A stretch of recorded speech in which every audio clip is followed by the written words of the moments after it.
be looking for in the hoses behind the pilot and co-pilot seats, the little orange tab that can move to green to show that there's good oxygen flow. They're not here in the sim today, but they're going to be there in the plane. The next thing you're going to do is move on each mask to from the normal to the emergency position. You're going to listen for the flow of air, again on both co-pilot's and pilot side. And then you're going to check to make sure that the masks are plugged into oxygen, or the mic's cords are plugged in on each side. After that, you're going to go ahead and start with the pedestal extension switches and flow through here. Make sure that all the switches are in the proper position. Some of the usual suspects are the uniform manual head, which is often turned off. You're going to make sure that it's in the both preset and squelches on. You can throw in frequency 3588, which is our squadron maintenance frequency in the manual head there, and whatever preset frequency you want. The rest of the switches should all be in the off position, with the exception of the elevator trim and the rudder boost. Those should be on. And also special emphasis on the starter switches. Make sure that those are off prior to putting power on the plane. Move up to the power quadrant. You're going to check all three of the trim tabs. Move them from left to right or up or down through either side, and make sure that they've got free travel through the side. Then go ahead and set them on, center them up, and then 3 degrees nose for the elevator trim. For the power quadrant, you're going to make sure that the power levers are in idle, props are full forward, and the condition levers are in field cutoff. Moving up to the radio stacks, you're looking for, go ahead and preset the VORs in 111.3 on both sides. You can put in 382 in the ADF. Put in ground on the top, Victor 1, and tower on the bottom, 118.7 and 134.85. And then you can put in our base frequency, which is 140.32 into Victor 2. Go ahead and set up your transponder for whatever frequency or whatever squawk you're going to have that day, and then make sure it's in the standby position. Moving up, you've got your wafer switches. Have those appropriately set, and make sure that they're in phone, normal, and interphone is in hot mic for both sides. Then for your wafer switch, or for your audio selector switches, go ahead and make sure that those are properly set as well. Typically, the student is in the left seat, they monitor Victor 1 and uniform, and the instructor pilot go ahead and monitor Victor 1 and Victor 2 and uniform. You can set the altimeter or altitude select for whatever you would like for that day. Moving to the left, all these switches should be in the down position or the off position, and prop sync should be off, and your mic switch over here should be in the up or normal position. And then as you move to the left, make sure that these switches are set properly as well. Off, auto, and off, and all these are in the center position. Bleeder valves can be in the up position, and his mic switch is in the up or normal position. And that's basically your pre-flight inspection. Following your interior inspection, you're going to go ahead and do the noisy ramp check. First thing you're going to do is pull these 4 circuit breakers, the firewall valve and the standby pumps, circuit breakers on both the left-hand side. Then you're going to go ahead and close the firewall valve for both sides. And you're going to turn on the standby pumps for both sides. And you're going to hear an audible noise, and you're going to hear those pumps come on. The next step is to go ahead and turn the battery to on. And you're going to get several master caution, master warning, annunciator lights. But the 2 ones you should be getting are your right and left fuel pressure lights. Alright, the next step is to go ahead and to open up this firewall valve. You can start with the left one. So you close or open up the left firewall valve, and this left fuel pressure light should go out. You open up the right firewall valve, and the associated right fuel pressure light should go out.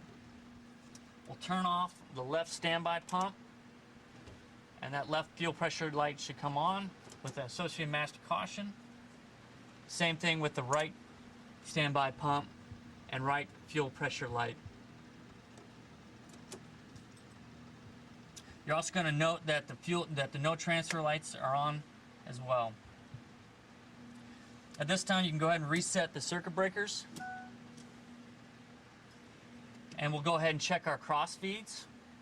So you go ahead and turn cross feed to the left, and you should see both fuel pressure lights go out, as well as a fuel crossfeed light, annunciator light, come on. You can turn that back to the center position, and those lights should go out again. And go to the right, and the same thing. These lights should go out, and this fuel pressure light should come on. Or excuse me, fuel crossfeed light should come on. Make sure you put that back to the middle position or the off position, and these lights will come back on. And at this point, I'd go ahead and note my fuel quantities as well. Right now it looks like we've got 2,600. We'll check the oxes.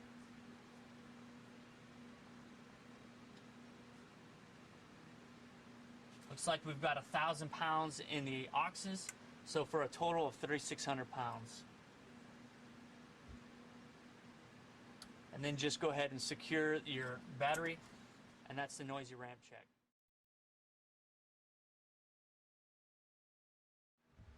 Before start checklist. Before start checklist, seat belts. Fasten. Fasten, parking brake. Go ahead and make sure that those parking brakes are pumped up, firm, set. Chocks. Signal to the lineman, the chock remove signal. He's going to reciprocate the signal to you, informing you that the chocks are removed. Remove. Circuit breakers. You're going to check all your circuit breaker panels, make sure that those are in, and that the landing gear relay circuit breaker as well. Same thing in the right seat. Set. Pedestal extension switches. Going to verify that all the pedestal extension switches are correctly placed. Should have gotten them in the pre-flight. Set. Power quadrant. Making sure that all your power quadrants correctly placed. Set. Manual ice vanes. Ensuring that both manual ice vanes are in the in position. In. Gear handle. Gear handle is down with the J hook in place. Down. Sub panel switches. Ensuring that all your sub panel switches are in the correct position. Set. Same thing, right seat. You want to make sure that your air conditioning is off, auto off, leader valves open, and you have your mic switch in normal. Set. Lights. Going to reach down to the beacon and turn that on. Set. Fuel panel. You're going to ensure that you've reset all of these switches to the proper position, and that and you reaffirm what you checked before as your fuel quantity. Check and set 3,600 pounds. Oxygen system is checked, set, 1,500 pounds off the gauge. Audio panel. You're going to scan what you've got selected, make sure that's correct. Set. Set. Radar is off. Transponder is standby. Altered air source, which is down here at my right leg, is normal and battery. Reach down and turn the battery to the on position. On. Annunciator panel. And prior to that, you can go ahead and make sure that the lights that should come on, you should get 5 master warning lights with the associated master warning, master caution lights. And then for the annunciator panel, I'm going to go ahead and put my finger like this so that the co-pilot can see the lights as well. And I'm just making sure that all the lights are on and none of the light bulbs are burned out, including your master caution, master warning lights. Check. Landing gear, install warning. We're looking for 2 lights in the handle and a warning horn. And you're looking for the stall vane to flutter, as well as the warning horn. It's checked. Checked. Fire warning system. We're going to check the fire warning system. We're looking for 3 lights on the left side. 3 lights on the right side. Respond with 3, 3, 3, 3, and 3. 3. Now I'm looking for the D and OK lights to illuminate. D, OK.